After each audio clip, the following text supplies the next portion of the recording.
Hi friends, എല്ലാവർക്കും എൻ്റെ പുതിയ വീഡിയോയിലേക്ക് സ്വാഗതം. ഞാനിന്നിവിടെ തയ്യാറാക്കാൻ പോകുന്നത് പാനിപൂരിയാണ്. നമുക്ക് അതിന് വേണ്ട ഇൻഗ്രീഡിയൻസ് എന്തൊക്കെയാണെന്ന് നോക്കാം.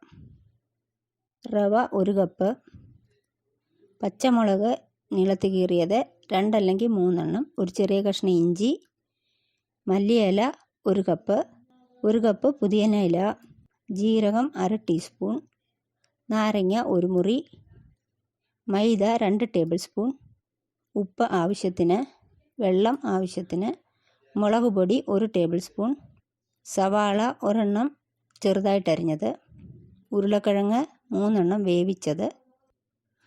ആദ്യം നമുക്ക് പൂരിക്കുള്ള മാവ് റെഡിയാക്കാം. അതിന് ഒരു ബൗൾ എടുത്ത് അതിലേക്ക് റവ ഇട്ട് കൊടുക്കാം.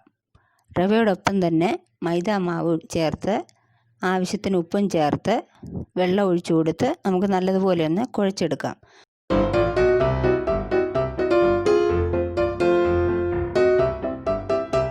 ഇപ്പം കുഴച്ചിട്ടുണ്ട്. ഇതിനി ഒരു നനഞ്ഞ തുണി വെച്ച് നമുക്ക് മൂടിയിട്ട് അതൊന്ന് മാറ്റി വെക്കാം. അരമണിക്കൂർ മാറ്റി വെക്കണം. നമുക്കിപ്പോൾ പാനിപൂരിക്കുള്ള പാനി റെഡിയാക്കാം. അതിനായിട്ട് മിക്സി ജാർ എടുത്ത് അതിലേക്ക് മല്ലിയില കഴുകിയതും പുതിനയില കഴുകിയതും ഓരോ കപ്പ് ഇട്ട് കൊടുക്കാം. അതോടൊപ്പം തന്നെ 2 പച്ചമുളക് കീറിയതും 1 കഷ്ണം ഇഞ്ചിയും ചേർത്ത് കൊടുക്കാം. ഇനി അതിൻ്റെ കൂടെ തന്നെ നമുക്ക് 1/2 ടീസ്പൂൺ കുരുമുളക് പൊടി ചേർക്കാം. ഞാൻ ഇൻഗ്രീഡിയൻസിലെ കുരുമുളക് പൊടി പറഞ്ഞില്ല, മറന്നുപോയതാണ്.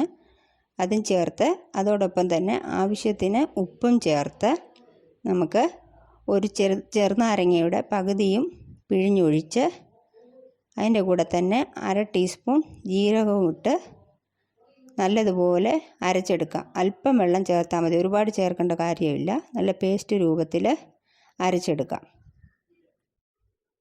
ഇപ്പോൾ നല്ലതുപോലെ അരച്ചെടുത്തിട്ടുണ്ട്. ഇതിനി നമുക്കൊരു അരിപ്പ വെച്ച് അരിച്ചെടുക്കാം. ഇതുപോലെ അരിച്ചെടുക്കുക.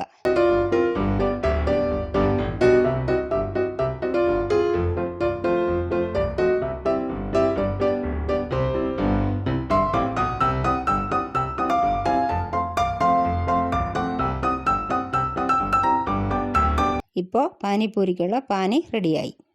ഇനി നമുക്ക് പാനിപൂരിക്കകത്ത് വയ്ക്കാനുള്ള മസാല റെഡിയാക്കാം. അതിനായിട്ടൊരു പാത്രം എടുത്ത് അതിനകത്തേക്ക് വേവിച്ച് വെച്ച ഉരുളക്കിഴങ്ങ് ഇട്ട് കൊടുക്കാം. അതിൻ്റെ കൂടെ തന്നെ ചെറുതായി കൊത്തി അരിഞ്ഞ സവാളയും 1 ടേബിൾ സ്പൂൺ മുളക് പൊടിയും ചെറുതായി അരിഞ്ഞ മല്ലിയിലയും ഇട്ട് കൊടുത്ത് ആവശ്യത്തിന് ഉപ്പും ചേർത്ത് നമുക്ക് കൈ വെച്ചൊന്ന് സ്മാഷ് ചെയ്തെടുക്കാം.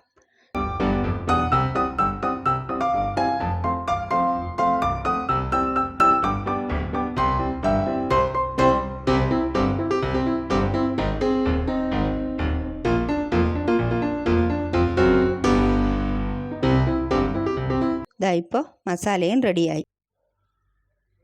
ഇപ്പോൾ പൂരിക്കുള്ള മാവ് റെഡിയായിട്ടുണ്ട്. ഇതിനി നമുക്ക് 3ആയിട്ടൊന്ന് പിരിച്ച് നമുക്കിതൊന്ന് പരത്തിയെടുക്കാം. ചപ്പാത്തി പരത്തുന്നത് പോലെ ഒന്ന് പരത്തിയെടുക്കുക. ഒരുപാട് നൈസാക്കേണ്ട കാര്യമില്ല.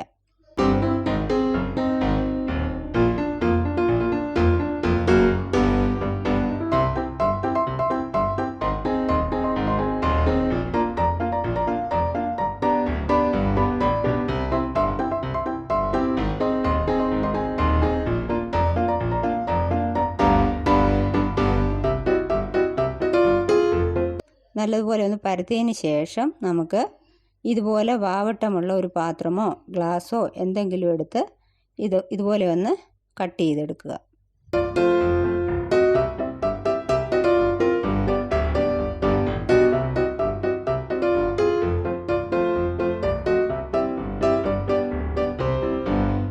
ഞാൻ എണ്ണ ചൂടാക്കാനായിട്ട് വെച്ചിരുന്നു.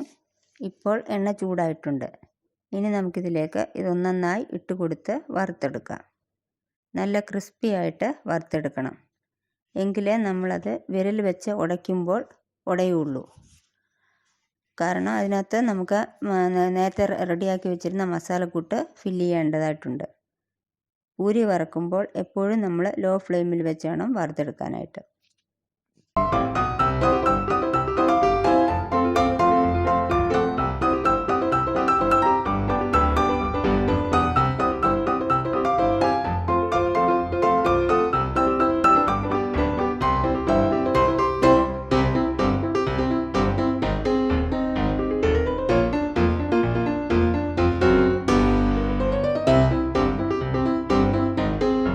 ഇപ്പോൾ പാനിപ്പൂരി റെഡി.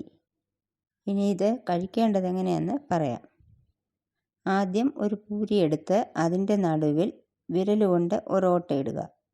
അതിലേക്ക് നമ്മൾ ഉരുളക്കിഴങ്ങ് വെച്ച് തയ്യാറാക്കിയ മസാല ഫില്ല് ചെയ്യുക. ഇനി അതിലേക്ക് കുറച്ച് പാനിയും കൂടെ ഒഴിച്ച് കഴിക്കാം. ഇത് നിങ്ങളെല്ലാവരും ട്രൈ ചെയ്ത് നോക്കുക. നിങ്ങൾക്കെല്ലാവർക്കും ഈ വീഡിയോ ഇഷ്ടമായെന്ന് വിചാരിക്കുന്നു. ഇഷ്ടമായെങ്കിൽ ലൈക്ക് ചെയ്യുക, ഷെയർ ചെയ്യുക. എൻ്റെ ചാനൽ ഒന്ന് സബ്സ്ക്രൈബ് ചെയ്യാനും മറക്കല്ലേ.